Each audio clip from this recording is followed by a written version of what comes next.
అవును నంది, ఉగాది పచ్చడి చేదు తర్వాత ఈ బొబ్బట్ల తీపి తింటేనే పండుగ పూర్తయినట్టు.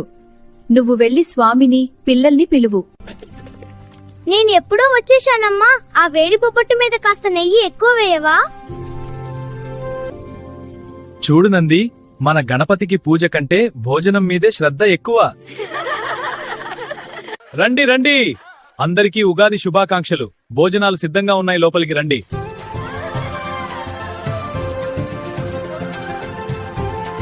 ఏమయ్యా రంగన్న, పచ్చడిలో మామిడి ముక్కలు పడ్డాయా? ఈసారి మా పెరటికాయలే చాలా రుచిగా ఉంటాయి, ఇంకొంచెం వేసుకో. నేను నెయ్యి వేస్తాను. బొబ్బట్ల మీద నెయ్యి పడితేనే రుచి. తాత, కడుపు నిండా తినాలి.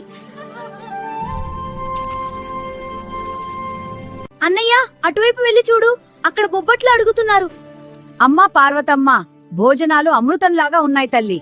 మీ అందరూ వచ్చి మా ఇంట భోజనం చేయడం మాకు సంతోషం. నీ చేతి వంట తిన్నందుకు మా జన్మ తరించింది అమ్మా. ఈ కొత్త ఏడాది మీ అందరి ఇళ్లలోనూ ఇలాగే సుఖ సంతోషాలు నిండాలి. చూశారా నంది, 10 మంది కడుపు నిండినప్పుడు ఆ ముఖాల్లో ఉండే వెలుగు 100 దీపాల కాంతి కంటే ఎక్కువ. నిజం స్వామి, పండుగ అంటే కేవలం పూజ కాదు, ఇలా పంచుకోవడంలోనే అసలైన భక్తి ఉంది.